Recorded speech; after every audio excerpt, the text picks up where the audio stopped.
ప్రసాదంలో animal fat కలిపిన పర్వాలేదు, నువ్వు గొప్పవాడని చెప్పి ప్రధానమంత్రి వాళ్ళు. What is this? ఏంటి ఇది? యాటిట్యూడ్ ఏంటి? ఇలాంటి వాళ్ళు రాజకీయాల్లో ఉంటే నేను ఎన్నోసార్లు చెప్పాను, ఇలాంటి వాళ్ళతో రాజకీయం చేయడం, ఇలాంటి పొలిటికల్ పార్టీలుంటే అలాంటి పొలిటికల్ పార్టీలతో సమాధానం చెప్పడం కూడా జాతికే అవమానం. అలాంటి దుర్మార్గమైన కార్యక్రమాలు ఈ రాష్ట్రంలో జరుగుతున్నాయి. సిగ్గు, ఎగ్గు, లేకుంటే భయం, లేకుంటే ఏమనుకుంటారో, చీకొడతారేమో జరిగింది. ఎవ్రీబడి తిన్నవాళ్ళు ఆ ప్రసాదాన్ని తిన్నవాళ్లకు మర్చిపోతారండి? ఆ భోజనం తిన్నవాడు ఇప్పటికి కూడా గుర్తుపెట్టుకున్నారు. దేవుని దగ్గరకు వచ్చిన వాళ్ళు ఎన్ని ఇబ్బందులు పడ్డారండి. ఆడవాళ్ళని ఇష్టప్రకారం తోయడం ఒకటి కాదు, ఇష్టానుసారంగా జరిగే పరిస్థితి వచ్చింది. ఇది ఒక విధంగా చెప్పాలంటే భగవంతుడికి తెలుసు ఇవన్నీ. వెంకటేశ్వర స్వామికి ఆయన కాపాడుకోగలుగుతాడు. ఆయన పవిత్రతను ఎవ్వడూ మలినం చేయలేడు. మనం మలినం చేస్తున్నామనుకుంటే ఆ మలినం చేయాలనే ప్రయత్నం చేసే ఎవరైనా సరే పనిష్మెంట్ తీసుకోవాల్సిందే. దాంట్లో నాకు ఏం సెకండ్ థాట్స్ లేదు. కానీ ఒక ప్రభుత్వ అధినేతగా ఒక ప్రభుత్వం చేయవలసిన బాధ్యత అది వెంకటేశ్వర స్వామి మా దగ్గర చేపిస్తున్నాడు. అందుకని 2 రోజులు నేను అన్ని స్టడీ చేశాను. ఈఓ దగ్గర నుంచి రిపోర్ట్ తెప్పించాం. 3-4 టైమ్స్ మేము మీటింగ్లు పెట్టుకున్నాం. నేను కేంద్రంలో ఉండే మంత్రులు కానీ వాళ్ళతో కూడా మాట్లాడాను. అదే సమయంలో ఇక్కడుండే మిత్రపక్షాలతో మాట్లాడాను. అటు మిత్రుడు పవన్ కళ్యాణ్ గారితో, బీజేపీ రాష్ట్ర పార్టీ అధ్యక్షుడు పురంధేశ్వరితో, ఇద్దరితో మాట్లాడాను.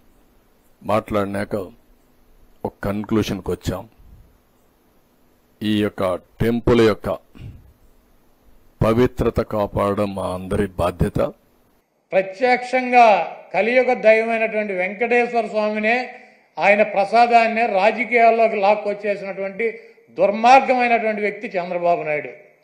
ఈరోజు ఇటువంటి దుర్మార్గం చేసి ఆలయ ప్రతిష్టని, వెంకటేశ్వర స్వామి విశిష్టతని దెబ్బతీసినటువంటి ఈ చంద్రబాబు నాయుడు గారికి బుద్ధి రావాలని చెప్పి, దీనిలో ఎటువంటి తప్పు జరగలేదన్నది ప్రజలకి తెలవాలని చెప్పి 1కి 10 సార్లు చెబుతున్నాం. ఎందుకంటే ఆ ప్రసాదం సేవించినటువంటి ఏ భక్తుడు కూడా కల్తీ ప్రసాదాన్ని తీసుకోవాలా, అక్కడ రిజెక్ట్ అవుతుంది. మొన్న వచ్చినటువంటి వెహికల్ కూడా, ఆయన ముఖ్యమంత్రిగా ఉండగా వచ్చినటువంటి వెహికల్ కూడా రిజెక్ట్ అయ్యి వెనక్కి వెళ్ళింది, అది వాడల. అటువంటి పొరపాటు తిరుమల తిరుపతి దేవస్థానంలో జరగడానికి అవకాశం ఉండదు. అక్కడ ఉన్నటువంటి బోర్డు కానీ, అక్కడ ఉన్నటువంటి ల్యాబులు కానీ, అక్కడ ఉన్నటువంటి ఉద్యోగులు కానీ ప్రతి వస్తువుని టెస్ట్ చేసే లోపలికి అనుమతించేటువంటి పరిస్థితి ఉంటుంది. రిజెక్ట్ అయిన సందర్భాలు కోకొల్లలో ఎవరూ కూడా మేమేదో అపచారం చేశామనో, లేకపోతే జంతువుల కొవ్వు కలిసినటువంటి ఆహారం తిన్నామనో ఎవరూ కూడా బాధపడాల్సినటువంటి అవసరం లేదు. ఇది గతంలోనూ జరిగింది, ఇది ప్రాసెస్ జరుగుతూనే ఉంటుంది. ఎక్కడా కూడా ఏ ల్యాబ్ కూడా డైరెక్ట్గా దీంట్లో పశువులకు సంబంధించినటువంటి కొవ్వు కలిసిందని చెప్పి ఇవ్వాల. ఇలా జరిగి ఉండొచ్చు, అలా జరిగి ఉండొచ్చు.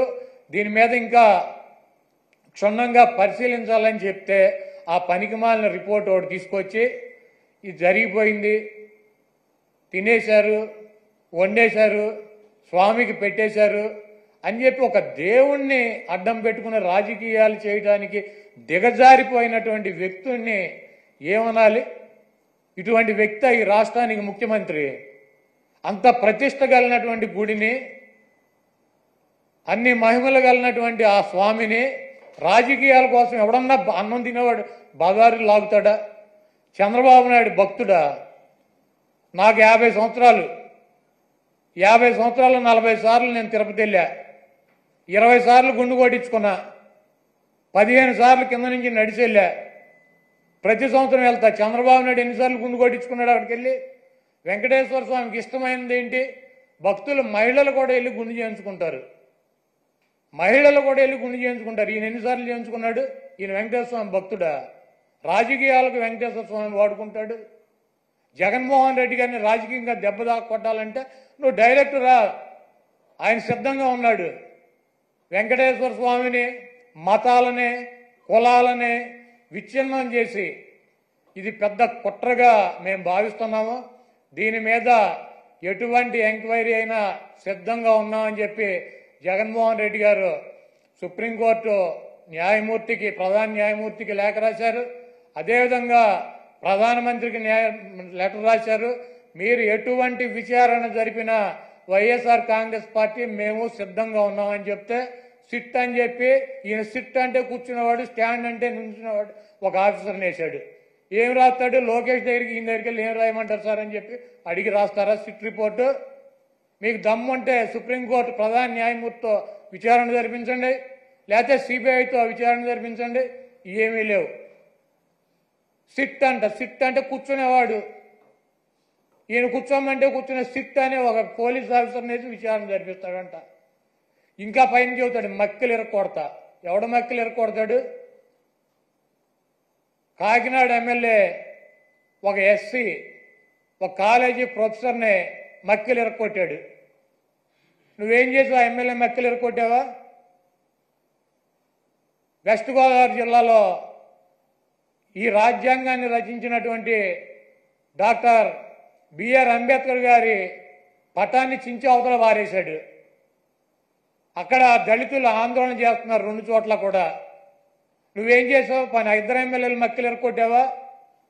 ఈ రాష్ట్రంలో నీ పార్టీ కార్యకర్తలు, నాయకులు బరి తెగించి రోడ్ల మీద వైఎస్ఆర్ కాంగ్రెస్ పార్టీ కార్యకర్తలను చంపుతున్నారు, నాయకులను చంపుతున్నారు.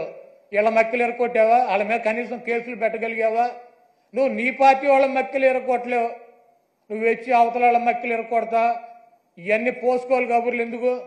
నీకు దమ్ముంటే నీ పార్టీలో జరుగుతున్నటువంటి అక్రమాలు, నీ పార్టీ ఎమ్మెల్యేలు, నీ పార్టీ కేడర్ చేస్తున్నటువంటి దుర్మార్గాలనే అరికట్టు, వాళ్ళ మీద చర్యలు తీసుకో. నువ్వు ఇవన్నీ చేయకుండా నొట్సలతోనే ఒకటి చెబుతావు, నోటితోనేమో ఒకటి చెబుతావు. ఇక 24 గంటల దేవుడైనా రాజకీయమే, మావైనా రాజకీయమే, ఏదైనా రాజకీయమైనా మన బతుకు.